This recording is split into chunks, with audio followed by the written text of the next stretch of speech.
Dilsukh Nagar bomb పేలుళ్ల కేసులో ఇవాళ Telangana high court తీర్పు ఇవ్వనుంది. 2013లో జరిగిన పేలుళ్లలో 18 మంది చనిపోగా 131 మందికి గాయాలయ్యాయి. ఈ కేసు విచారణ జరిపిన NIA fast track court most wanted ఉగ్రవాది యాసిన్ భత్కల్ సహా 5గురికి మరణశిక్ష విధించింది. ఈ శిక్షను సవాల్ చేస్తూ నిందితులు హైకోర్టును ఆశ్రయించారు. 2013 ఫిబ్రవరి 21న దిల్సుఖ్ నగర్లో పేలుళ్లు జరిగాయి. బస్టాప్, మిర్చి పాయింట్ దగ్గర పేలుళ్లు జరిగాయి.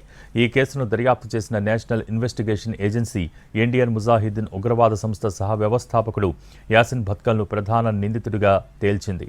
విచారణలో 157 మంది సాక్ష్యాలను రికార్డు చేసింది. అజ్దుల్లా అఖ్తర్ వకాస్, తెహసీన్ అఖ్తర్, ఎజాజ్ షేక్, సయ్యద్ మక్బూల్ నిందితులుగా ఉన్నారు. 3 ఏళ్ల పాటు ఎన్ఐఏ ప్రత్యేక న్యాయస్థానంలో జరిగిన విచారణ అనంతరం నిందితులకు మరణశిక్ష పడింది.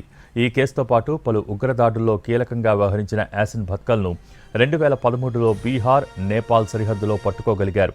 ఢిల్లీ, దిల్సుఖ్ నగర్ పేలుళ్ల కేసు సహా పలు కేసుల్లో దోషిగా తేలటంతో తీహార్ జైల్లో శిక్ష అనుభవిస్తున్నాడు.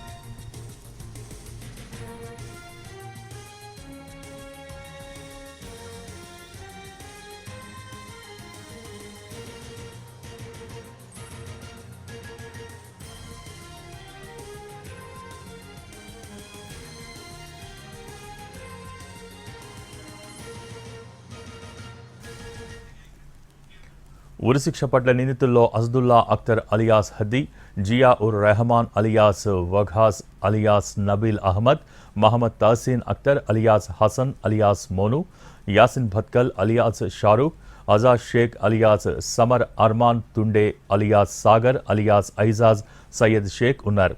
అనంతరం ఉరిశిక్ష ధృవీకరణ నిమిత్తం ఎన్ఐఏ కోర్టు తీర్పును హైకోర్టుకు నివేదించింది.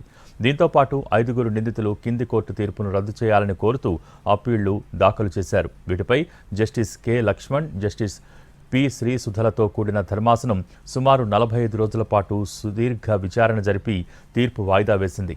నిందితుల అప్పీళ్లు, కింది కోర్టు తీర్పు ధృవీకరణపై ఇవాళ తీర్పు రానుంది.